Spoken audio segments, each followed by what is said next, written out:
2018 সালের রাশিয়া বিশ্বকাপ ফ্রান্সের কাছে হেরে আর্জেন্টিনা যখন বিদায় নিচ্ছে ড্রেসিং রুমে তখন মহা শমশানের নীরবতা। খেলোয়াড়রা আলাদা বসে কাঁদছেন, মিডিয়া বলছে এই দলটা মৃত, আর লিওনেল মেসি ভাবছেন জাতীয় দলটাই ছেড়ে দেবেন। ঠিক সেই ধ্বংসস্তূপের উপর দাঁড়িয়ে আর্জেন্টিনা ফুটবল ফেডারেশন এমন একজনকে কোচ করে আনল যার মূল দলের কোচিং করানোর অভিজ্ঞতা ছিল শূন্য।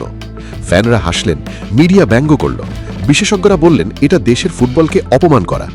কিন্তু 4 বছরের মধ্যে সেই অযোগ্য লিওনেল স্কালোনি আর্জেন্টিনাকে এনে দিলেন বিশ্বকাপ, কোপা আমেরিকা এবং ফিনালিসিমা। ফুটবল ইতিহাসে আগে কেউ কখনো এমন মহাকাব্যিক ট্রেবল বা ব্যাক টু ব্যাক সাফল্যের জন্ম দিতে পারেনি। কিন্তু কিভাবে এলো এই অলৌকিক পরিবর্তন? ফুটবলের পরিভাষায় স্কালোনির কি রূপকথাকে নিয়ে চমৎকার একটি ছন্দ রয়েছে। A true general doesn't need a crown of gold. He creates soldiers with a heart of gold.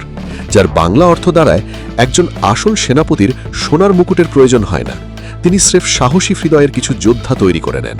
স্কালোনির আগে আর্জেন্টিনার স্কোয়াডে Messi, Higuain, Aguero, Di Maria, মাস্টেরানোর মতো বিশ্বসেরা তারকারা থাকা সত্ত্বেও দলটা ট্রফি পাচ্ছিল না। 2014 বিশ্বকাপ, 2015 ও 2016 কোপা আমেরিকার ফাইনালে টানা স্বপ্নভঙ্গের পর মেসি যখন অভিমানে অবসর নিলেন, পুরো আর্জেন্টিনা কেঁদে উঠেছিল। এরপর 2018 বিশ্বকাপে সাম্পাউলির অধীনে দলটা হয়ে উঠল একটা গোলকধাঁধা। তারকারা সবাই ছিলেন, কিন্তু মাঠে কোনো দল ছিল না। আর তখনই লাইমলাইটে আসেন স্কালোনি। সাংবাদিকরা হেসে জিজ্ঞেস করেছিলেন, এটা কি ফাজলেমি? কারণ স্কালোনি ছিলেন মাঝারি মানের একজন প্রাক্তন ডিফেন্ডার, যাকে ফেডারেশন কেবল একজন অন্তর্বর্তীকালীন কোচ হিসাবে রেখেছিল। কিন্তু স্কালোনি জানতেন তার হারানোর কিছু নেই, আর এই ভয়হীন মানসিকতাই তাকে সাহসী সিদ্ধান্ত নিতে বাধ্য করেছিল। ড্রেসিং রুমের সেই অলিখিত দেওয়াল ভেঙে স্কালোনি প্রথমেই ঘোষণা করলেন, এখানে কোনো রাজা নেই, এখানে বড় তারকা স্রেফ আর্জেন্টিনা।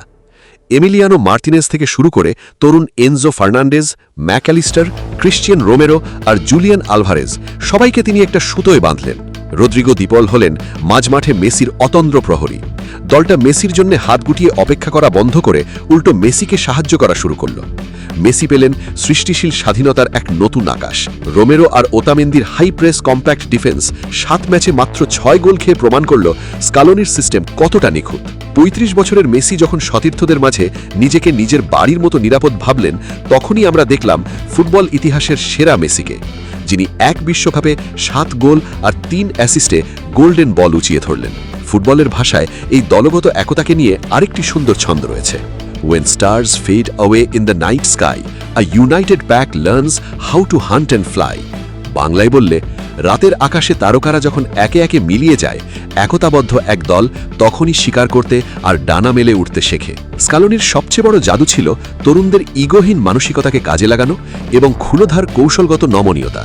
সৌদি আরবের কাছে হারের পর তিনি যেভাবে সিস্টেম বদলেছেন, নেদারল্যান্ডস কিংবা ফ্রান্সের বিরুদ্ধে ফাইনালে যেভাবে 4-3-3 থেকে 5 জন ডিফেন্ডারে রূপান্তর করেছেন, তা প্রতিপক্ষকে স্রেফ বোকা বানিয়ে ছেড়েছে। 3 কোটিরও বেশি মানুষের কোটি কোটি ট্রোল আর গালিগালাজ সহ্য করে স্কালোনি 4 বছরে টানা 36 ম্যাচ অপরাজিত থাকার বিরল রেকর্ড গড়লেন।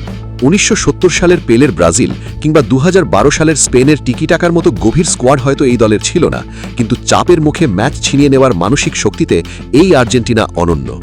2018 সালে যে দেশ মেসিকে গালমন্দ করছিল, 2022 সালে সেই দেশই তাকে মাথায় তুলে নাচল। এই জাদুকরী রূপান্তরের কারিগর লিওনেল স্কালোনি প্রমাণ করে দিলেন, একটা মহান দল শুধু প্রতিভা দিয়ে তৈরি হয় না, তা তৈরি হয় বিশ্বাস, ধৈর্য আর একটা ভাগ করা অভিন্ন স্বপ্ন দিয়ে।